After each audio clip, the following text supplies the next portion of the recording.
yung tapa. Tapos silog tayo today. Pero walang sinangan. Tapos after yung to, egg naman. Tour ko lang kayo sa food ko. Nasunog. Kasi nakaraan hilaw. So, inayos ko na yung luto ko. Kain. Hindi ko na na-unbox. Pero these are the items na dadagdag sa Shopee haul. Lagi nilang may Shopee item. Ito, pencil case. Pero hindi ko to gagamitin for my pens kasi gusto ko transparent. This is for my scarf. Balabal dahil ang lamig-lamig sa school. And then binili ko to. Ang ganda oh. For taking down notes, mas maganda ditong mag-review. And then, bumili rin ako nito kasi may lalagyanan, no? Sira-sira na kasi yung sticky notes ko. And, clamp. Extra. And then, itong lalagyanan ng jewelries. So, yun lang.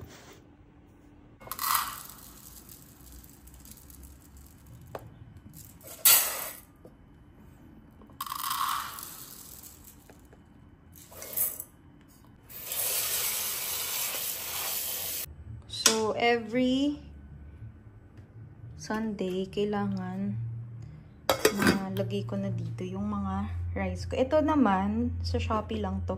Sakto kasi dito yung mga kanin. And, iniisip nyo, maliit lang siya. No.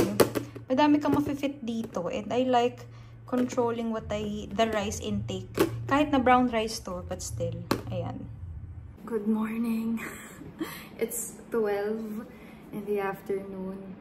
First meal ko, luluto pa lang ako later. I slept around 5 a.m. dahil nagsusulat ako ng written digest. And now, I am studying for legal ethics. Kasi parang ang gusto kong pattern is legal ethics, Consti, and then Cream Pro. Pero, hindi ko alam saan ko isisingit yung stat ko. Hindi ko alam saan isisingit, pero yeah. Legal ethics, and then Consti, tapos Cream Pro.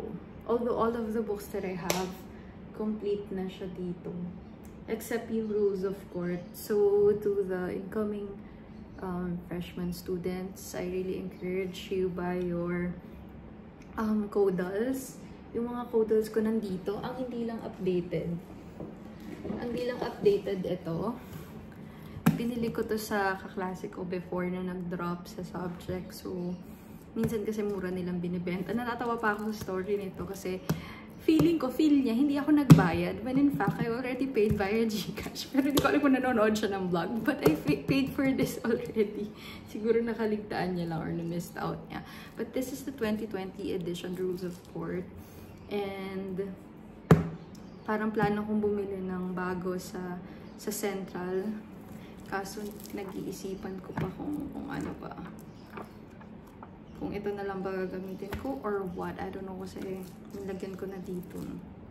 And then, this is the 2020 edition. So, I'm not sure about that. But, so far, really, I am enjoying school. Kaya pa naman. Kinakaya pa naman. And, 1 week or 2 weeks pa lang naman kami sa school. And okay pa naman yung disposition ko sa buhay. I'm very, very eager to learn and to continue the studies. But I don't get to share that much here. But at least nag-glow update ako. Later siguro I'll go out to buy some stuff. Or siguro sa Tuesday na. Hindi ko alam if I'll be running errands because I need to study for legal ethics. Kasi tomorrow na yung class doon. So yun. That's the update.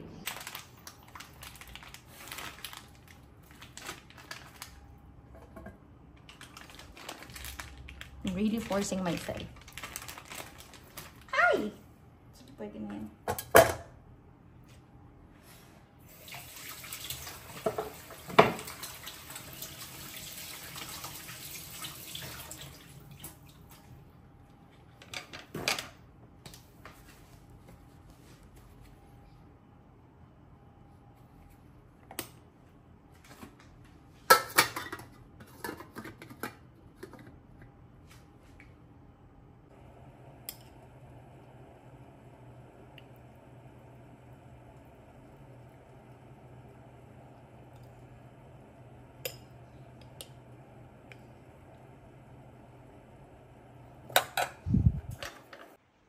Super sarap. Di ko na napakita kasi gutom na ako.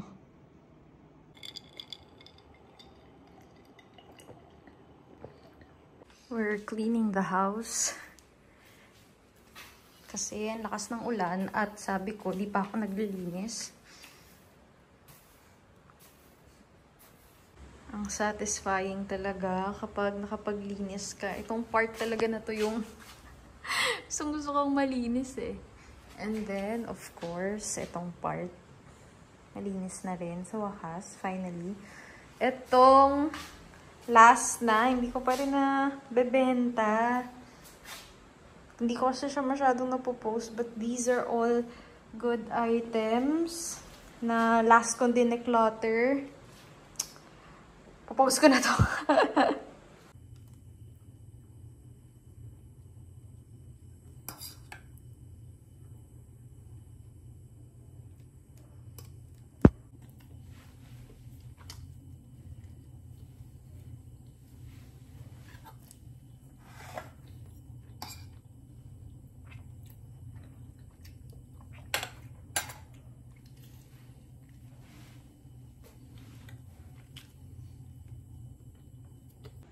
I keep on saying this na laging nagda-dry yung face ko whenever I stay here in Cavite. And now na dito ako naglo-law school, wala akong choice. Wala akong choice but to accept the fact na lagi siya talaga nagda-dry. So, I have this thermal water from the Roche-Posay. I got this, nasabi ko na before, sa last ko pang trip sa South Korea. And this November, may business trip ako sa Singapore. So, sana makahanap ako nito. But marami pa naman siya. Pero gusto ko lang mag-stock up. So,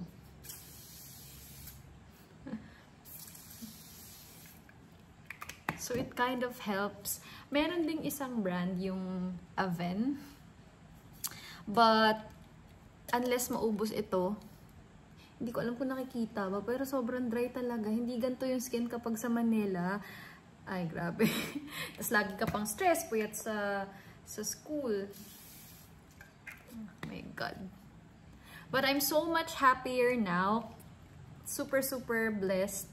Ayoko na nga mag-overshare eh. Kasi I'm kind of protecting my peace. And I just hope everything goes well with life. Ayan. Kasi I'm really, really, really happy now. Mas masaya ako and mas at peace ako. Mas at peace ako ngayon. Unlike the previous months. And of course, I never thought that 2024 will turn out this way. I was really bothered by the year na ito. Dahil pagpasok pa lang, sobrang na daming problema. Pero good thing na naging ayos naman.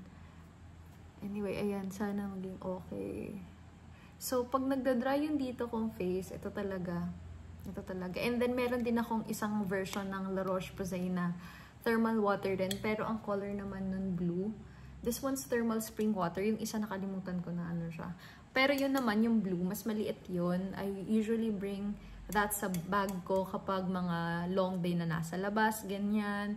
Or pag kunyari may mga activities ako na kailangan ko talagang, pag may mga activities ako kailangan talagang lumabas, tapos nasa direct sunlight ako, tapos nagda-dry up yung ano ko, tapos parang gusto kong mag-freshen up, yun yung in-spray ko na mist. Anyway, yun lang yung update ko. I really need to go back to what I'm doing. Need ko mag-aral because I have an online class later. And ano ba? Tawag dito. For the law school update that no one asked for, from LaSalle, Manila, I transferred to LaSalle, Dasma. It's way cheaper. Mas mura ang tuition fee ko now. And yung expenses ko mas maliit, mas konti. Because when I was staying in Manila, even though my parents live nearby, I rent a place. May apartment ako doon. Doon ako nagsistay, which is near my work. And now that I resigned from work and my new job na ako, I also transferred school. I'm like having a fresh start, and I never thought that I badly needed this new start in life. I'm really happy. Super, super, super happy talaga with the turn of events. Lord, please. Iniisip ko, how long will this last? Kasi I'm really happier now.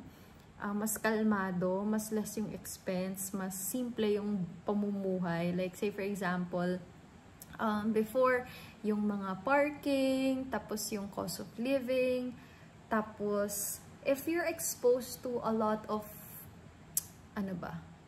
if you're exposed to a lot of things, especially what you see, your environment, minsan madadala ka. And if you're living in the province, although hindi ganun naman ka-probinsya talaga, pero malayo din kasi kung saan ako, province talaga to matuturing. Pero yung cost of living, mas okay naman compare nung mga previous years ko and previous months ko. And I think this is what I really need. Yung makapag-restart ulit, tapos makapag-recharge, to rethink. I think everybody needs that. And yeah, transferring from Manila and being able to completely settle here in Cavite, hindi ko akalain na magiging madali. I was really worried about the decision that I have to make, but I was really happy to do this for myself. Totoo kasi ang hirap din ng change of environment and all of a sudden, nandito na ako, I have to adapt easily, ganyan.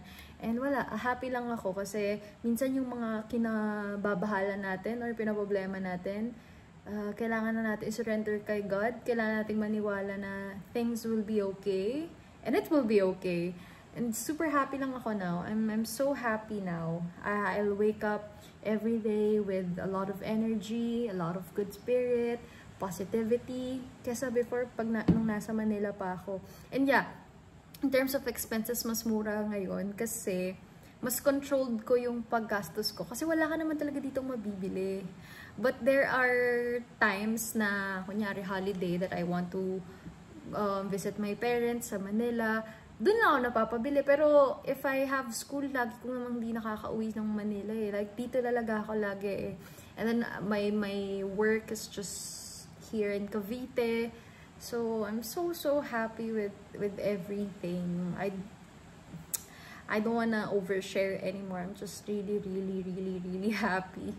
Yun yung natutunan ko, not to overshare anymore. Like, there are things that you should be keeping to yourself lang. Yun, thank you guys for... Bahawak-hawak ko pa rin to. Thank you guys for watching the video. Don't forget to like and subscribe. I'll be ending the vlog here. Bye!